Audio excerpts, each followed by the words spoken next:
Hello, नमस्कार. Welcome to our podcast channel ज्याचं नाव आहे माइक अँड माइंड.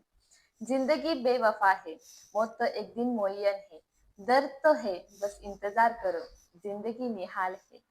असाच एक कलाकार जो artist, writer, voice over actor आहे, ज्याचं नाव आहे निहाल रुकडीकर. नमस्कार.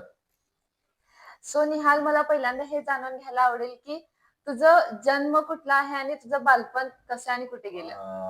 माझा जन्म कोल्हापूरचाच आहे. माझं बालपणही पूर्ण कोल्हापूरचंच आहे. आणि माझं जे काही झालंय म्हणजे माझं जे काही जगणं झालंय ते सगळं कोल्हापुरातलंच बऱ्यापैकी झालेलं आहे. माझं बाहेर काही असं झालेलं नाही. कर्मभूमी, जन्मभूमी जी काही आहे ती कोल्हापूरच आहे. तुम्हाला कधी समजलं की या क्षेत्रात आपल्याला काम करायचं आहे? ऍक्च्युली विषय असा होता की मी असं काही नव्हतं की याच क्षेत्रात काम करायचं आहे किंवा काय किंवा आपल्याला आपण करू शकू. पण चौथीमध्ये असताना शाळेत चौथीत असताना मी एक नाट्य वाचन केलं होतं. म्हणजे करतो ना आपण ते शाळेत अशी मुलं असतात की हा जरा बरा बोलतो, हा जरा छान बोलतो किंवा ह्याचं मराठी चांगलं आहे, मग ह्याला घ्या, हं. होईल काहीतरी.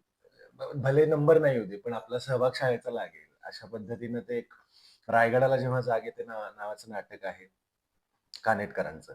सो त्याचं तेव्हा माहिती नव्हतं की कानेटकर कोण आहेत, रायगडाला जेव्हा जाग येते म्हणजे काय, आपण काय करतोय, शिवाजी महाराज, छत्रपती शिवाजी महाराज किंवा त्यांच्या भोवतीचं ते नाटक काहीही माहित नसताना चला एक नाट्य वाचन करूया. मग आग्र्याहून सुटकेचा एक प्रसंग होता आणि तो आम्ही शाळेत जस्ट नाट्य वाचन म्हणून केला. आणि मग परत 6वीत गेल्यानंतर 5वीत काही झालं नाही. मग इयत्ता 6वी मध्ये जेव्हा गेलो तेव्हा मी खऱ्या अर्थानं एक नाट्य शिबिर केलं होतं कोल्हापूरमध्ये. की आमच्या एक शाळेतल्या शिक्षिका होत्या की परत हा बरा बोलतो, हा छान आहे किंवा त्याची भाषा शुद्ध आहे आणि हा बोलू शकेल. आणि आपल्या शाळेतनं बाबा एक 10 पोरं पाठवायचं एक टीचर्सना आपण टार्गेट दिलेलं असतं ना, तर ते टीचर्सना पूर्ण करायचं असतं. चला याला टाकूयात आपण. अशा पद्धतीनं मला त्या नाट्य शिबिरात मी गेलो आणि ते नाट्य शिबिर केलं. त्यानंतर त्या शिबिरातनं काही नाटकाचे प्रयोग केले आणि मग तेव्हा हळू-हळू कळायला लागलं की हां, असं काहीतरी नाटक असतं. तिथं 4-5 जी मित्रमंडळी होती ती जुळली. त्यांनी आधी माझ्या थोडेसे नाट्यप्रयोग केले होते. बालनाट्य केलं होतं आणि मग तिथून थोडंसं कुठेतरी जाणवायला लागलं की हे आपण करू शकतो.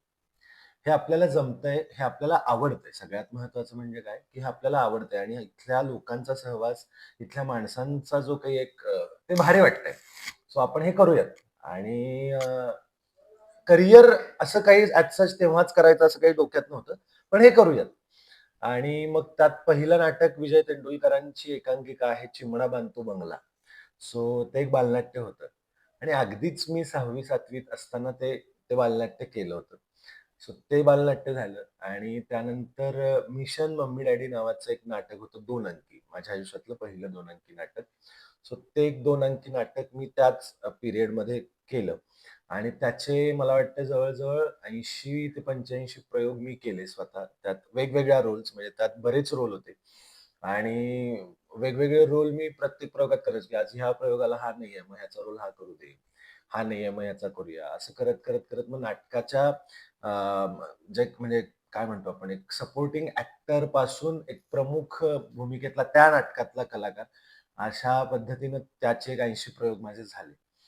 आणि त्यानंतर मग जाणवायला लागलं हळू की यार आपण यातच काहीतरी करू शकतो. आणि मग परत माझा गॅप झाला. कॉलेजमध्ये आलो.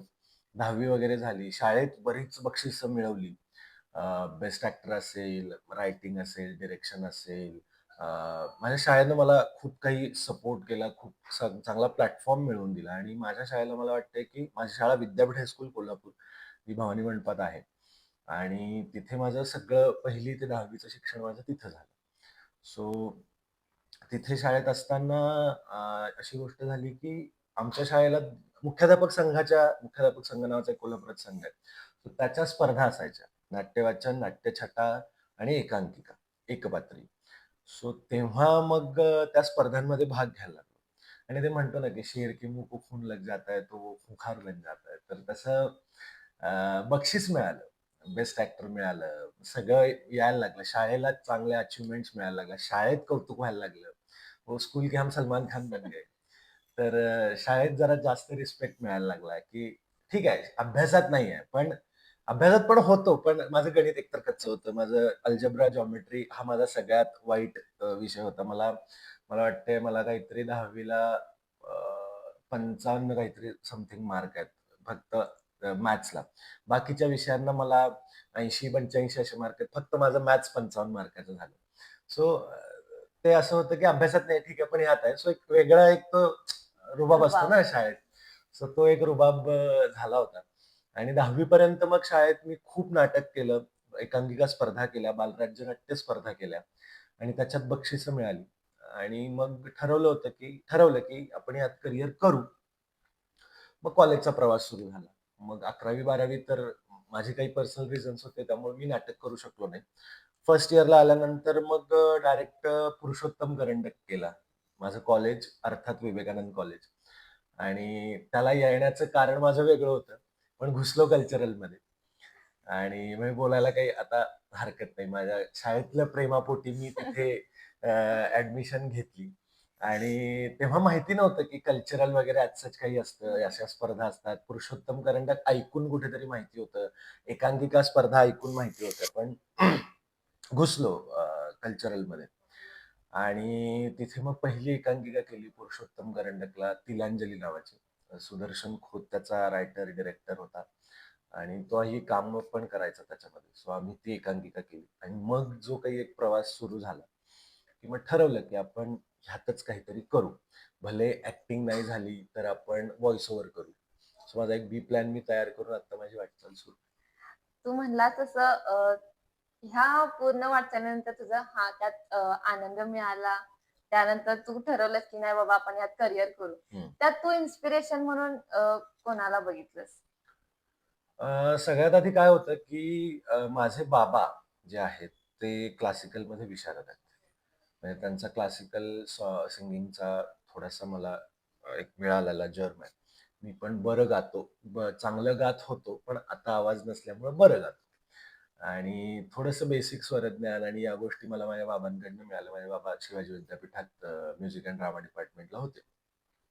त्यांनी गाणं पूर्णपणे हल्ली सोडलंय कामाच्या व्यापामुळं. पण ते गाणं माझ्याकडे कुठेतरी टिकलं. सो आणि त्यांनी पण शाळेमध्ये काहीतरी नाटक वगैरे केलं. सो एक घरात कलेचा वारसा माझ्या बाबांपासूनच थोडासा थोडासा होता माझ्याकडे. तर मला बाबांकडे बघून वाटायचं, की बाबा त्या माणसाला खूप करायचं होतं. माझ्या वडिलांना खूप करायचं होतं करियर.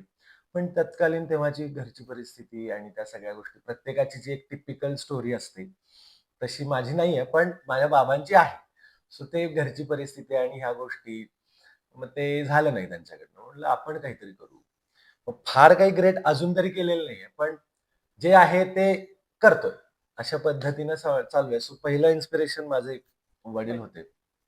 आणि त्यानंतरचं इन्स्पिरेशन माझं होतं ते म्हणजे नवाजुद्दीन सिद्दीकी, जो मला अत्यंत आवडतो. माझा अत्यंत प्रिय आहे. इरफान सर तर आहेतच, पण नवाजवरती एक वेगळं माझं प्रेम आहे. कारण मी त्याच्या फिल्म्स जेव्हा बघायला लागलो, मला आवडायचं आधी सलमान खान. मी त्याचे असे ब्रेसलेट घालून छपरीसारखं फिरायचो सुद्धा. ते आवडायचं मला. अजूनही आवडतं त्याचं. मला स्टारडम म्हणून ते आवडतं. पण जेव्हा आपल्याला कळतं ना, की ॲक्टर आणि सुपरस्टार मधला फरक जेव्हा कळायला लागतो, तेव्हा मला कळायला लागलं, की नवाज हा काहीतरी वेगळा आहे, इरफान वेगळा आहे, मनोज वाजपेयी वेगळे आहेत, पंकज कपूर वेगळे आहेत, नसीर साहेब वेगळे आहेत, ओम पुरी वेगळे आहेत. ही ही ॲक्टर्सची जी काही वेगळी आहे, ती वेगळी आहेत. आणि हे जे सुपरस्टार्स आहेत, मग खान्स असतील, कुणी असेल बाकीचे, हे ॲक्टर्स आहेत. तर ह्यांच्याकडनं आपल्याला काहीतरी इन्स्पायर व्हायला पाहिजे. आपण यांच्याकडून काहीतरी शिकलं पाहिजे. सो नवाजचा मी बराच फॅन झालो. मग नवाजचे मी इंटरव्ह्यूज बघायला लागलो. तर झाल्यानं कोथिंबीर विकली रेल्वे स्टेशनवरती आणि तो एटीएमच्या बाहेर वॉचमन होता. आता हे सगळं कितपत खरं आहे, हे माहिती नाही. पण त्यानं हे केलं असेल. सो मग आपण का नाही करू शकत? कारण आपल्याकडं किमान तेवढे पैसे आहेत. आपण चांगले कपडे घालतो आणि आपल्याला खायला चांगलं आहे. घरात फॅमिली बॅकग्राऊंड चांगलं आहे. अगदीच काही वाईट परिस्थिती नाहीये. सो नवाज जर इतक्या लेव्हलला जाऊ शकतो, इतक्या लेव्हलला काम करू शकतो, तर आपण का नाही? त्याच्या आईंचं मी एक कोट वाचलं होतं, की तो जेव्हा नवाज स्ट्रगल करत होता इन बॉम्बे, तेव्हा त्याच्या आईनं सांगितलं होतं की अनेक वर्षात कचऱ्याची जागा पण बदलते, हो. मग तुझी का जागा बदलणार नाही. सो अशा पद्धतीचं ते त्याच्या आईच्या इन्स्पिरेशनमुळे तो टिकला.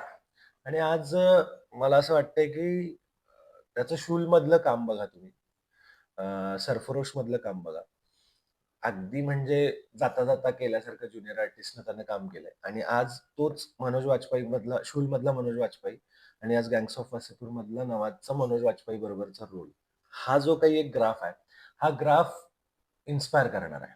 सो नवाज हा एक माझ्यासाठी इन्स्पिरेशनल पॉइंट आहे.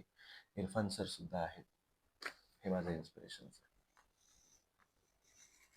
तुला स्क्रीनवरील आणि रंगभूमीवर जेव्हा भूमिका असतात त्याला काय फरक जाणवतो?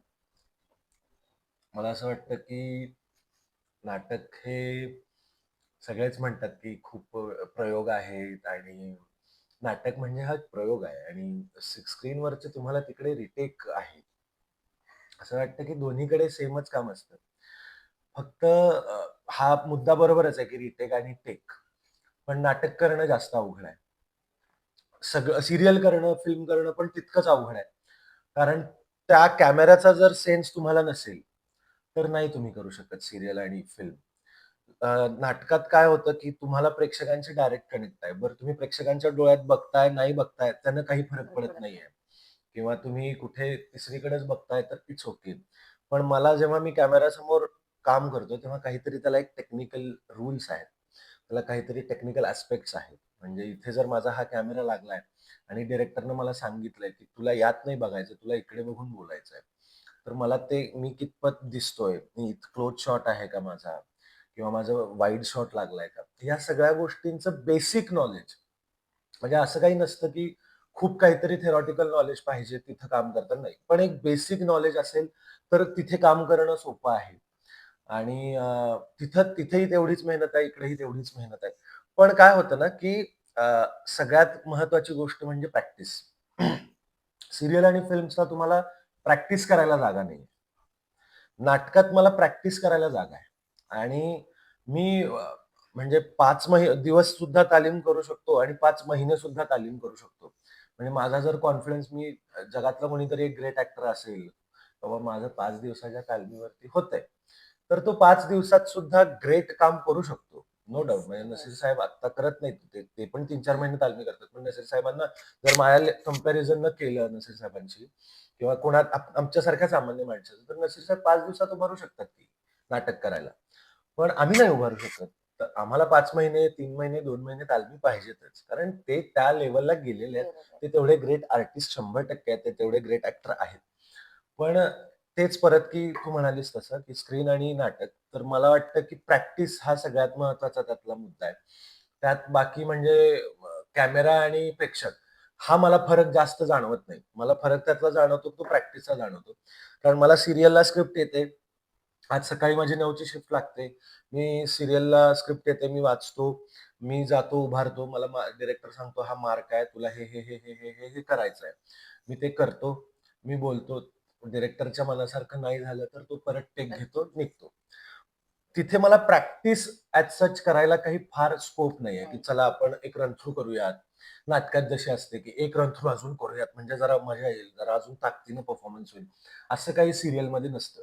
कारण मी उद्या, म्हणजे आता आमच्याकडे मी सविता मालपेकर गजाननला होत्या, तर त्यांना मी नाही असं म्हणू शकत, की मॅम आपण एक 5 रन थ्रू करूयात. 5 वेळा आपण सीन बोलूयात. 5 वेळा सीन आपण चालून घेऊयात. असं काही नाही. आणि मीही स्वतः ते 5 वेळा नाही करू शकत, कारण तिथे तेवढा वेळच नाहीये. चॅनलला 22 मिनिटाचं फुटेज एका दिवसात द्यायचंय, 2 दिवसात द्यायचंय. त्यामुळं त्या युनिटवरती असणार एक वेगळं प्रेशर आहे. आणि नाटकात काय आहे, डिरेक्टरला असं असतं, की त्याच्या मनासारखं होईपर्यंत तो करून घेऊ शकतो. ॲक्टरला त्याच्या मनासारखं जोवर त्याचं काम होत नाही, तोवर तो ते करू शकतो. एखादा प्रयोग मी समजा उद्या लावलाय, तर तो मी परवा करू शकतो, कारण माझी तालीम नाहीये. किंवा मी उद्या जर प्रयोग लावलाय, तर माझ्याकडे एक प्रेशर असतं, की च्यायला उद्या प्रयोग आहे. त्यामुळे मला काहीही करून खूप कष्टानं काम केलं पाहिजे. सो माझ्याकडे एक प्रेशर वेगळं बिल्टअप होतं. तसं प्रेशर सीरियलला डबल प्रेशर बिल्टअप होतं. पण ते चुटकीसरशी संपून जातं. जेव्हा तुमचा टेक संपतो, डायरेक्टर म्हणतो, "ओके, येस, चलो मेकअप रूम." असं हे नाहीये नाटकात आणि सीरियलमध्ये केलेलं कामाचं कधी फ्रस्ट्रेशन मला नाही आलं. नाटकात केलेल्या कामाचं खूपदा फ्रस्ट्रेशन आलंय, की "आईला आज काम घाणेरडं झालं वाटतं किंवा आज चांगलं झालं वाटतं." मग कधी-कधी असं होतं, की ऑडियन्स काही रिस्पॉन्सच देत नाहीये. मग नाही आज गणलंय. आज 100% गणलंय. कारण काय हसतच नाहीयेत लोकं. किंवा टाळ्याच आल्या नाहीत. माझ्या त्या वाक्याला नेहमी टाळ्या येतात. त्या वाक्याला आज टाळ्या झाल्या नाहीत. हे प्रेशर एक वेगळं असतं. सीरियलमध्ये असं काही नाहीये, की कुणीतरी बघतंय आणि आज काय याचं काम चांगलं झालं नाही. आता पुण्यात बसलेल्या माणसाला काय वाटतंय ह्याचं हे मला कळतच नाहीये ना. त्यामुळे हा एक दोन्हीतला फरक मला जाणवतो. तू म्हणलास तसं एखाद्या वेळेला असं होऊ शकते, की तुझं जे एक गाजणारं वाक्य आहे, हं, त्यावेळेला लोकांच्या टाळ्याच मिळाल्या. हं. त्यावेळेला तुम्ही कसं फेस करताय ते? नाही पर्याय नसतो ना गं. आल्या टाळ्या, नाही आल्या टाळ्या, तर पुढे जावंच लागणार आहे. पुढचा प्रयोग मला करावाच लागणार आहे 100%. हां, एक क्षणाभरात इकडनं जातं ते "छायला आज टाळ्या नाही आल्या." हां, चला हां, पुढचं वाक्य काय? हे पटकन स्विच ऑन, स्विच ऑफ हीच तर नाटकाची मजा आहे. म्हणून नाटक म्हणजे बरेच जण म्हणतात, की मला नाटक करायला आवडतं. ही नाटकाची मजा आहे, की ते तुम्हाला सोडावं लागतं, की इथं नाही लाफ्टर आला. आता भरत जाधव सर आहेत किंवा प्रशांत दामले सर आहेत. ते तर किती हसवतात लोकांना. पण ते असं नाही म्हणू शकत, की आज या माझ्या पंचलाही लोकं हसलीच नाहीत. ते पुढच्या प्रयोगाला वेगळं काहीतरी करतील, परत हसवतील असं. किंवा परत तेच करतील आणि कदाचित तो माझा ऑडियन्स हसेल. कारण तो तो म्हणजे केशवराव भोसले नाट्यगृहात येणारा ऑडियन्स पुण्याच्या भरतनाट्य मंदिरला येईलच असं नाही. तिथला ऑडियन्स पूर्ण वेगळा आहे. मुंबईतल्या रवींद्र नाट्य मंदिरला येणारा ऑडियन्स पूर्ण वेगळा आहे. म्हणजे महाराष्ट्रात वेगवेगळ्या ठिकाणी वेगवेगळा प्रेक्षक वर्ग येतो. कदाचित त्याला तो पंच आवडेल, हा नाही आवडणार. हा आवडलाय, हा नाही आवडणार. हे असं होऊ शकतं. त्यामुळं असं काही तिथं थांबता येणार नाही. ते पटकन पुढे कॅरी ऑन केलं पाहिजे, नाहीतर प्रयोग पडेल. एकच प्याला आणि किरवंत अशी ऐतिहासिक नाटकं करताना तुम्हाला कसा अनुभव येतो आणि काय त्याला अडचणी फेस कराव्या लागतात? पहिली गोष्ट म्हणजे त्यावेळी मी खूप लहान होतो. म्हणजे आत्ताही काही फार मोठं नाही. माझं वय आत्ताही 24 रनिंग आहे. पण मी दिसतो मोठा, हा प्रॉब्लेम आहे.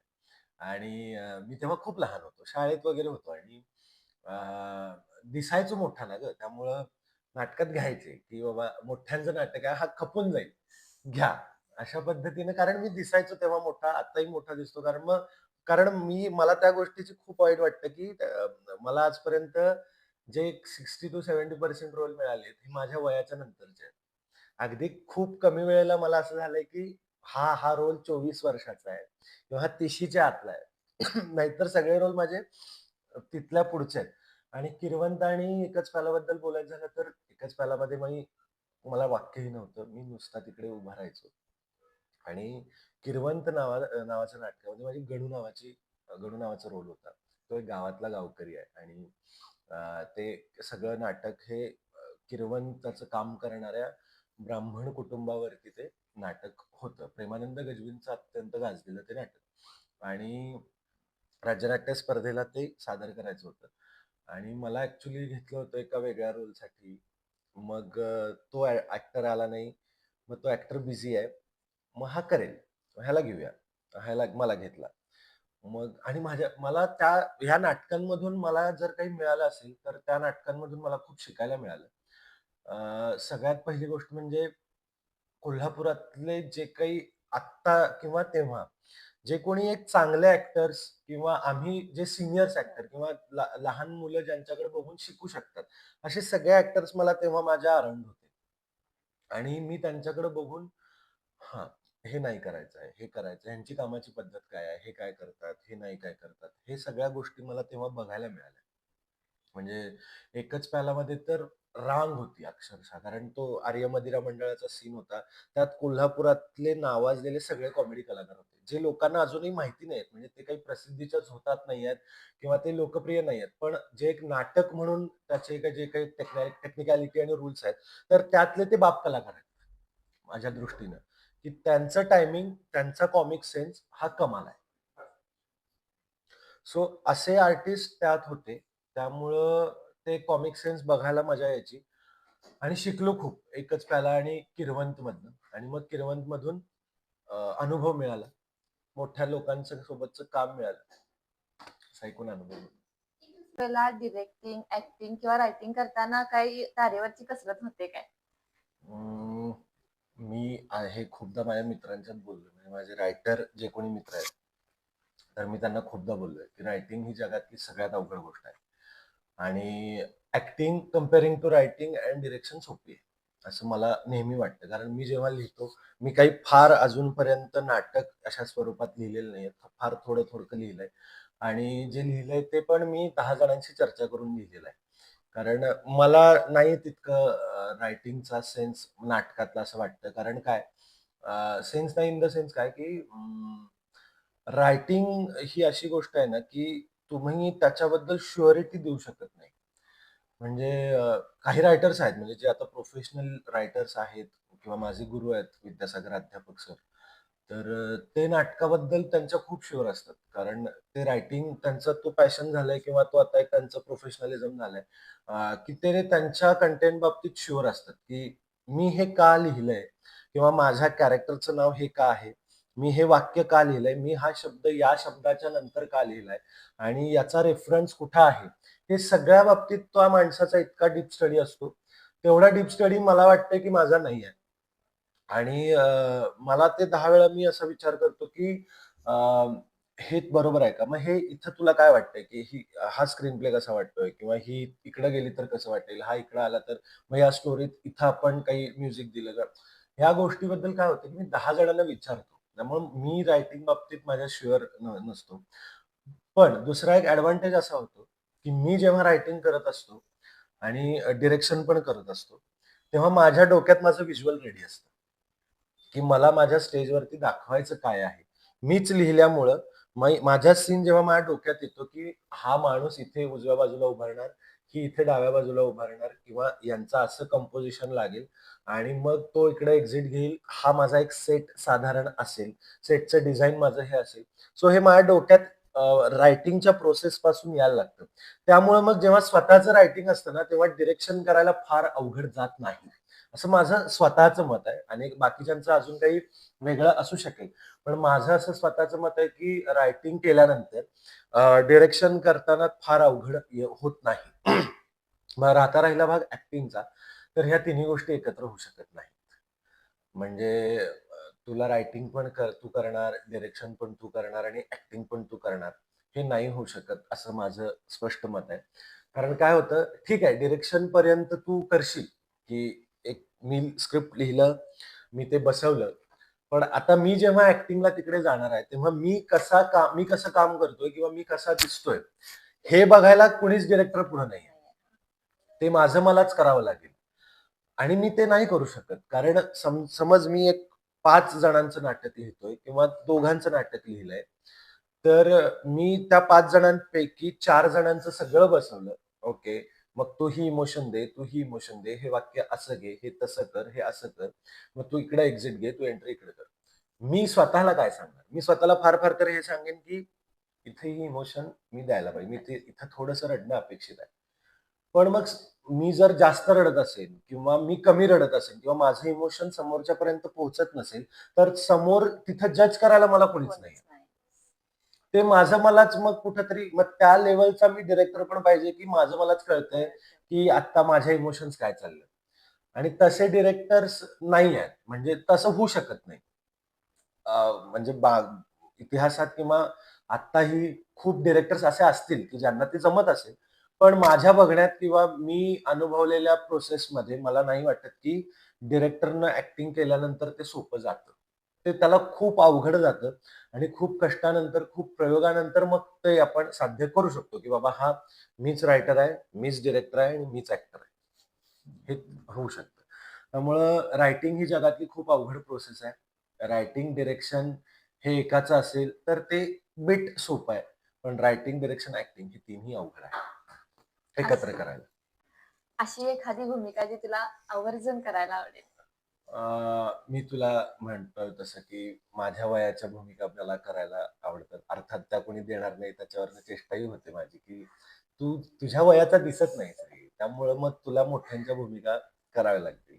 सो ते एक पहिली गोष्ट. दुसरी गोष्ट अशी, की बऱ्याच भूमिका आहेत, की त्या आणि ॲक्टरचं असं आहे, की त्याला कुठलीही भूमिका तो लाचार असतो. मी लाचार आहे आणि मला काम करायचं आहे. भूमिका फक्त माझ्या लायकीचं किंवा माझ्या ताकदीचं काम मला मिळावं हीच प्रत्येक ऍक्टरची इच्छा असते की म्हणजे अगदीच पासिंग दिलंय तर तो नाही करणार ना. म्हणजे मला वाटतं की मी चांगलं बोलतो किंवा मी चांगले डायलॉग बोलू शकतो तर मला किमान एक 3 पानाचे डायलॉग म्हणजे वेगवेगळे सीन्स असतील तर मला करायला मजा येईल ना. अगदीच मी काहीतरी फिरतोय वगैरे असं नाही. सो अशी गोष्ट आहे. दुसरी म्हणजे मी आता एक डॉक्युमेंटरी केली राजर्षी छत्रपती शाहू महाराजांवरती. तर त्याच्यामध्ये मी बाबासाहेब आंबेडकरांची भूमिका करत होतो. डॉक्टर बाबासाहेब आंबेडकरांची त्यांचं 28 वय होतं. जेव्हा ते शिकायला परदेशात जाणार होते आणि जायचे होते. मग माणगाव परिषद आणि या सगळ्या गोष्टी होत्या. मग महाराज आंबेडकरांना भेटायला वगैरे गेले होते चाळीमध्ये. तर त्या भेटीचा प्रसंग होता. सो ते जेव्हा मी करत होतो तेव्हा त्याचा एक स्टडी करत होतो तेव्हा ते खूप इंटरेस्टिंग वाटायला लागले की या माणसाचं खूप आहे. म्हणजे या माणसानं आपण काहीही करू शकतो या माणसाला. इतके त्यांच्या लाईफमध्ये इतके चढ-उतार आहेत, इतके ड्रॅमॅटिक पॉइंट आहेत, की ते पोर्ट्रे करायला खूप ताकदीचा नट पाहिजे. अर्थात ते मामुटीसारख्या नटांनी करून ठेवलंय. मामुटींची एक फिल्म आहे. जब्बार पटेलांनी आय थिंक मला आठवत नाही, पण जब्बार पटेलांनी त्याचं डिरेक्शन केलंय आणि ते YouTubeवरती अवेलेबल आहे.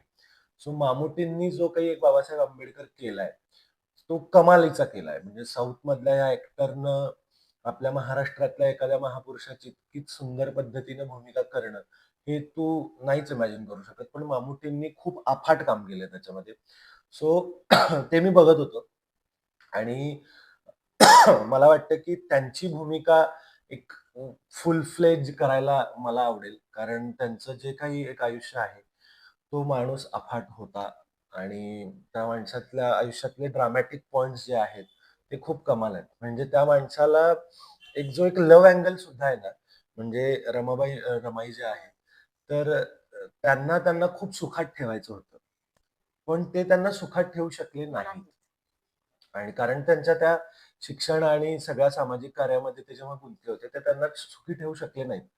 आणि जेव्हा त्यांच्याकडे 4 पैसे यायला लागले, जेव्हा त्यांचा एक बंगला झाला, घर झालं, 4 पैसे यायला लागले, वकिली, कचेरी खूप चांगली चालायला लागली, तेव्हा नेमक्या रमाबाई गेल्या. तर तो माणूस या लेव्हलला होता, की ज्या ज्या व्यक्तीला, ज्या स्त्रीला मी आयुष्यभर तिनं माझ्यासाठी इतकं सगळं केलं, म्हणजे शेणाच्या गोऱ्या थापल्या, हे सगळं केलं, खूप हलाखीत परिस्थिती काढली आणि आता माझ्याकडे जेव्हा सगळं आहे, तेव्हा मी तिच्यासाठी काहीच करू शकत नाही कारण ती जिवंत नाहीये. सो हा जो एक त्यानंतर त्यांनी स्वतःला कोंडून वगैरे घेतलं होतं. मग आत्ता हे नाही आहे ना गं शक्य. इतक्या लेव्हलचं लव्ह किंवा इतक्या लेव्हलचं जे काही प्रेम होतं रमाबाईंवरचं, भले आता ह्या महापुरुषाच्या प्रेमाबद्दल आपण बोलायला गेलो तर उगाच काहीतरी वादग्रस्त पण होऊ शकतं. पण मला हे एक ड्रामॅटिक पॉइंट म्हणून त्यांच्या आयुष्यातलं, की इतक्या महान नेत्याला सुद्धा किंवा महान माणसाला सुद्धा आपल्या बायकोबद्दल इतकी आस्था वाटेल आणि इतका तो माणूस डिस्टर्ब होऊ शकेल. सो हे खूप भारी आहे आणि हे पोर्ट्रे करायला खूप मजा येईल. आणि हे ॲक्टरसाठी खूप चॅलेंजिंग असेल, की फ्रॉम इतक्या संघर्षातनं मग हे पण सांभाळायचं आहे, ते पण सांभाळायचं आहे, संविधान लिहायचं आहे, हे करायचं आहे, ते करायचं आहे, सामाजिक कार्य करायचं आहे, दीनदलितांना त्यांचा हक्क मिळवून किती गोष्टी आहेत. मग हे सगळं ॲक्टरनं चेहऱ्यावरती पोर्ट्रे करणं ही खूप अवघडीची गोष्ट आहे. सो मला तो एक रोल करायला आवडेल. असे बरेच रोल आहेत. जर जगातल्या कोणत्या कलाकारासोबत जर ऍक्टिंग करायला भेटली तर कुणासोबत करशील? परत 10-12 नाव आहेत. काय आहे, की इतकी भारी-भारी आपल्याकडे माणसं आहेत ना, ती त्यांच्याबरोबर काम करायला खूप मजा येईल. अर्थात हे शक्य नाही आहे, आय डोंट नो, पण नवाज अर्थात त्याच्याबरोबर काम करायला खूप आवडेल. इरफान सर हयात नाहीत, पण आवडलं असतं. मनोज वाजपेयी सर आहेत, नसीर सर आहेत, ओम पुरी सर हयात नाही आहेत आत्ता. त्यानंतर फहाद फाजील आहे, जो अत्यंत माझा आवडता नट आहे. त्यानंतर विजय सेतुपती आहे. म्हणजे त्याचं मी 96 आजही पोरं-पोरी त्याची पारायणं करतात 96 फिल्मची. मीही बघून कुठेतरी तो इन्स्पायर झालो होतो, की आपण ह्याच्यासारखं राहायला पाहिजे.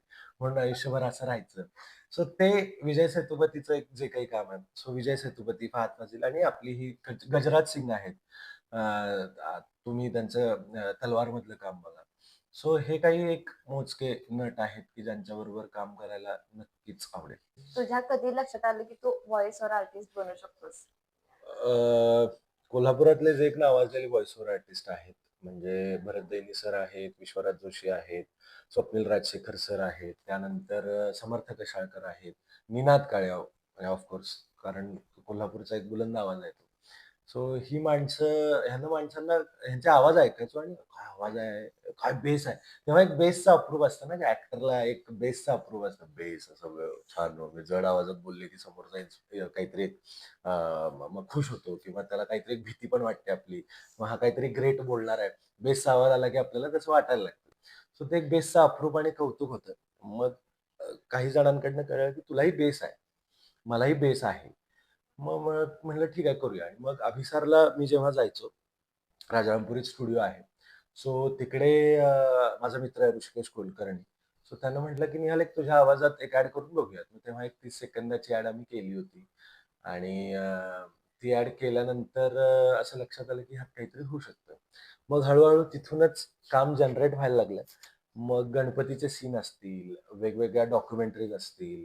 मग एक ब्लू मॉर्मन नावाची आमची कंपनी आहे, जी गव्हर्नमेंटचे प्रोजेक्ट्स करते, महाराष्ट्र गव्हर्नमेंटचे. सो त्याच्यासाठी मी कंटेंट रायटिंग आणि व्हॉइस ओव्हर आर्टिस्ट असं दोन्ही करायला लागलो. मग माझी एक ॲड मी केली होती. ती सीएम आपले जे पेज आहे, सीएम सरांचं पेज, एकनाथ शिंदेजींचं. तर त्या इन्स्टा पेजवरती ती पब्लिश झाली, ज्यात माझा व्हॉइस होता. मग ते भारी वाटायला लागलं. मग टीव्हीजना, सोशल मीडियावरती बऱ्यापैकी सगळीकडे आवाज असा व्हायरल व्हायला लागला आणि मग हा तुझा आवाज आहे का? अरे हे निहालचा आवाज आहे. हे भारी वाटायला लागलं. सो असं ठरवलं की आता आपण व्हॉइस ओव्हर आर्टिस्ट होऊयात. टोमॅटोला जॉब मी जेव्हा टोमॅटो एफएमला जॉब करायचो, तेव्हा मग स्टोरीटेल नावाचं जे काही एक चॅनल आहे पॉडकास्ट, तर तिथे थिंक टँक नावाचं एक पॉडकास्ट सीरीज असते. सो त्याच्यामध्ये मी माझा आवाज दिला आणि मग स्टोरीटेलला पण आपला आवाज आहे. मग टोमॅटोमध्ये असताना वेगवेगळ्या जाहिरातींना आवाज द्यायचो. वेगवेगळ्या सेगमेंट्सना, जाऊ दे झाडून होतं, टोमॅटो शॉट्स होतं. सो त्याला मी आवाज द्यायचो. सो भारी वाटायला लागलं, की आपल्या आवाजावरती आपल्याला लोक पैसे देतायत आणि नुसतं बोलायचं आहे. जे आपण नाटकात स्वर आणि तालबद्धतेनं बोलतो किंवा एक छान पद्धतीनं बोलतो, ते आपल्याला फक्त माईकवरती बोलायचं आणि आपला आवाज कुठेतरी लागणार आहे, हे भारी वाटायला लागलं.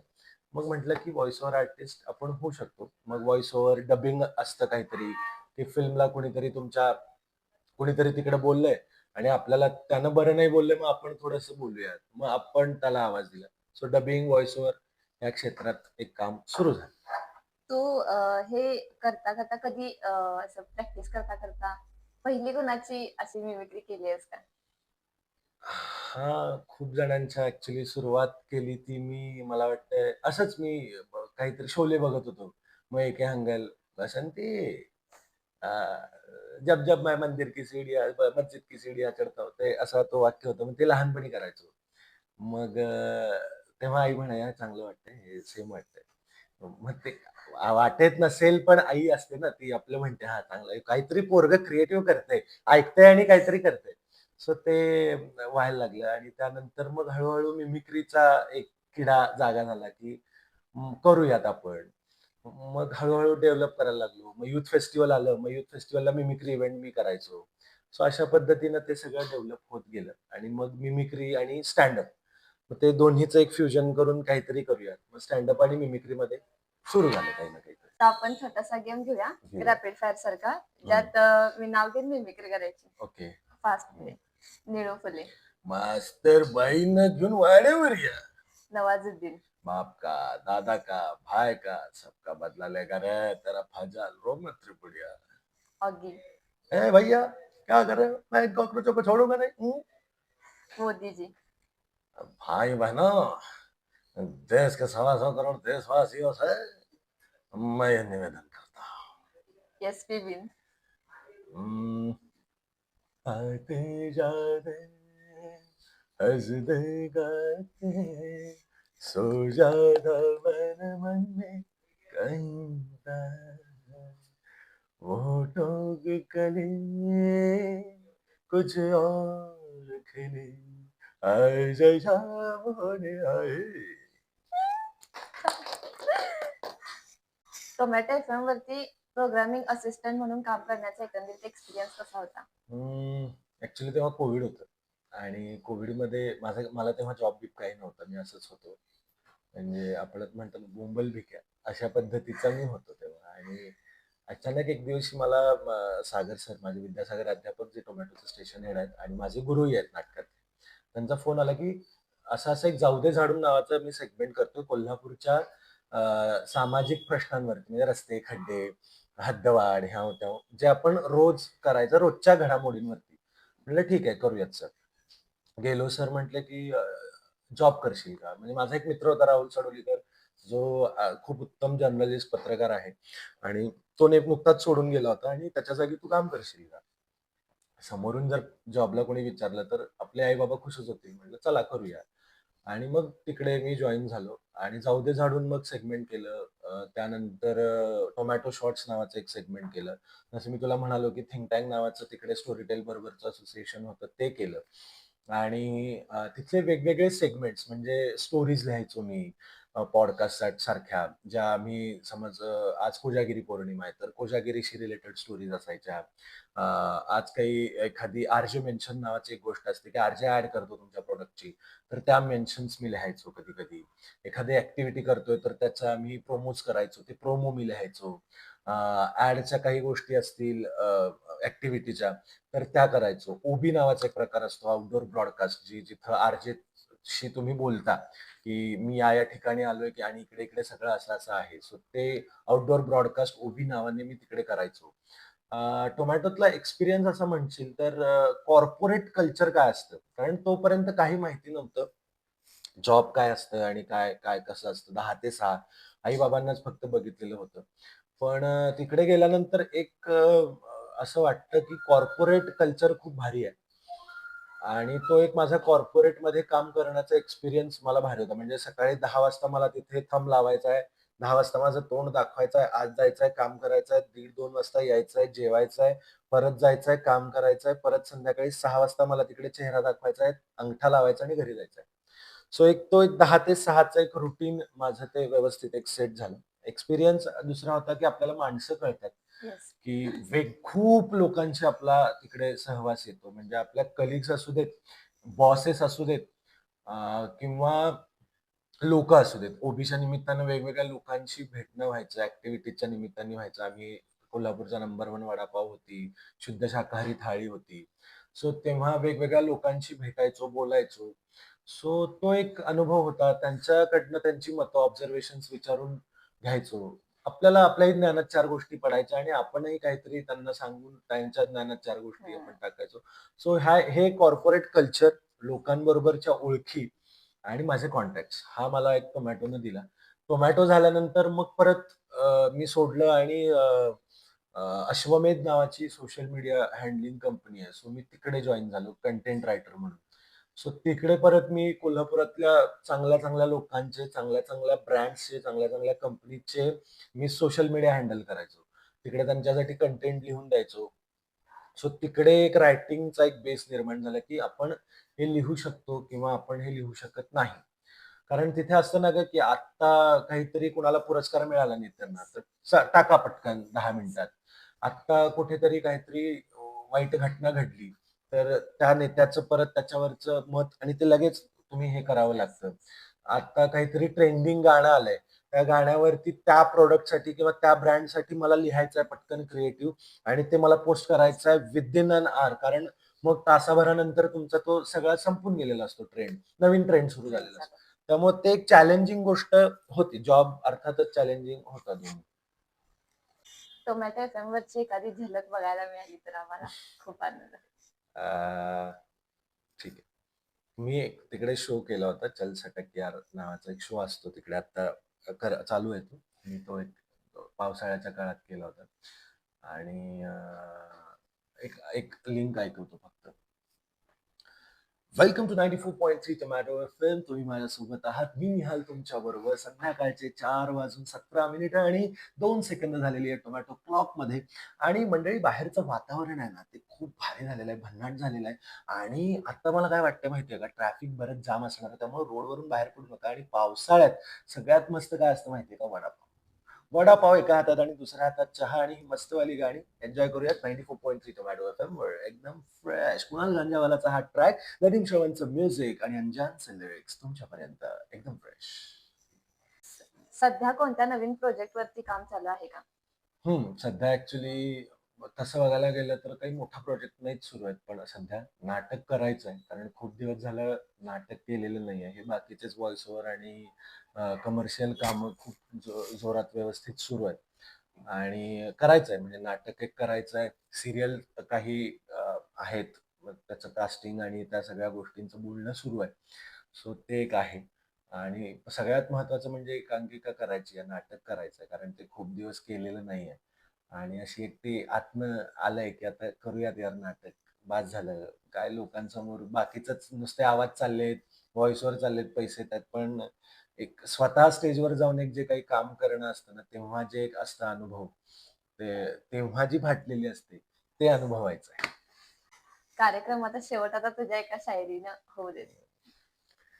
अ, तर शायरी अशी आहे, की कफन न डालो मेरे चेहरे पे, कफन न डालो मेरे चेहरे पे. कफन म्हणजे मेल्यानंतर जे पांढरं कापड घातलं जातं. कफन न डालो मेरे चेहरे पे, मुझे आदत है मुस्कुराने की. कफन न डालो मेरे चेहरे पे, मुझे आदत है मुस्कुराने की. आज की रात ना दफनाओ मुझे, आज की रात न दफनाओ मुझे, आज उम्मीद है उनके आने की.